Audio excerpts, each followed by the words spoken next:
ఒక ఆదర్శమైనటువంటి గ్రామం. రకరకాల కారణాలు దానికి. భారత స్వాతంత్ర సంగ్రామంలో ముఖ్య భూమిక పోషించినటువంటి ముల్కనూరు ప్రాంతం.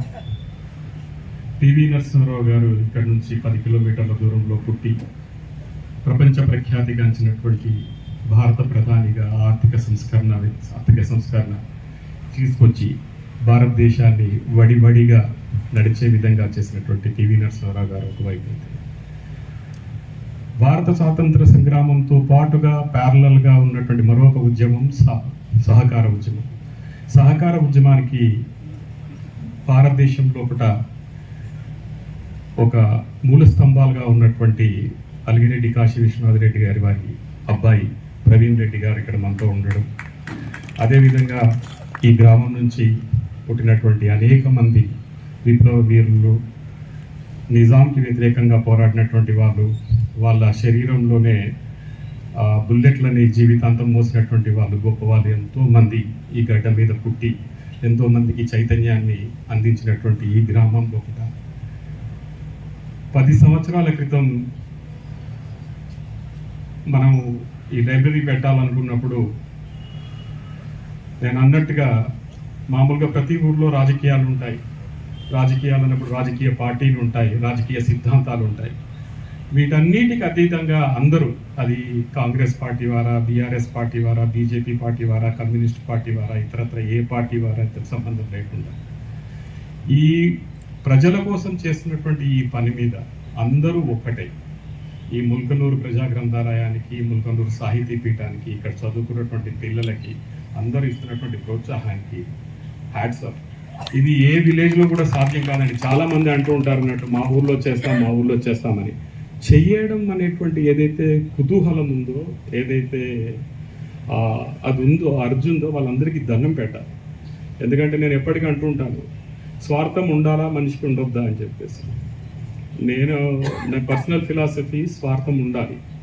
స్వార్థం ఎంత ఉండాలి అంటే, స్వార్థం చాలా తక్కువైతే మన కుటుంబానికి, మన పిల్లలకు మాత్రమే పరిమితం అవుతుంది. ఇంకా కొద్దిగా స్వార్థం పెద్దగా ఉంటే మన అక్క చెల్లెలకి, మన అన్నదమ్ములకి, మన దగ్గర ఫ్రెండ్స్కి అవుతుంది. ఇంకొద్దిగా స్వార్థం పెద్దగా అయితే మన ఊరికి, ఇంకా కొంత సమాజానికి అవుతుంది. సో స్వార్థం అసలు ఇంకా పెద్దగా అయిపోయి విశ్వం మొత్తం నాది అనుకున్నప్పుడు జరిగేటువంటి ఏదైతే మార్పు ఉంటుందో, మనం జగన్మాత అంటాము, జగత్పిత అంటాము. సో అట్లాంటి స్థితికి మానవుడు రావడం చాలా కష్టమైనటువంటి విషయం. కాకపోతే కనీసం నా ప్రాంతం, నా ప్రజలు, నేను ఇక్కడ చదువుకున్నాను, నేను ఇక్కడ ఫలాలను పొందాను కాబట్టి మళ్ళీ ఎంతో కొంత ఇవ్వాలనేటువంటి స్పృహ ఏదైతే ఉంటుందో అది ఈ గడ్డ మీద ఉంది. ఈ గడ్డకు మళ్ళొకసారి నమస్కారం. ఏ ఆర్గనైజేషన్కైనా 10 సంవత్సరాలు చాలా తక్కువగా అనిపిస్తుంది. మేము ఇవాళ దశాబ్ది ఉత్సవాలు జరుపుకుంటున్నాం. 10 సంవత్సరాలు అనేటువంటిది చాలా తక్కువ కాలం అనిపిస్తుంది. కానీ మీరు చూడండి, ఎన్ని సంస్థలు పెట్టి 3వ సంవత్సరం క్లోజ్ అవుతున్నాయంటే, నేను ఎందుకంటే సొసైటీస్ రిజిస్ట్రార్గా నేను చాలా చూశాను.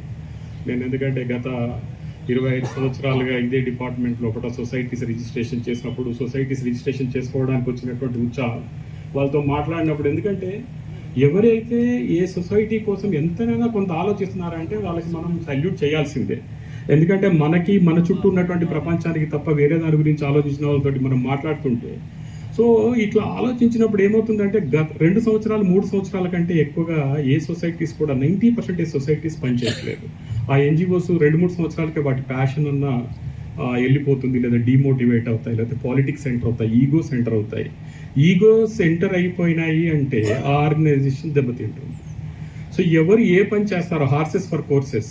సో ఎవడు ఏ పని చేస్తాడు మన దాంట్లో ఆ పనిని వాళ్ళకి ఇచ్చేసి, వాళ్ళని రికగ్నైజ్ చేసి ప్రోత్సహిస్తే ఆ ఆర్గనైజేషన్స్ అనేటువంటి సర్వైవ్ అవుతాయి.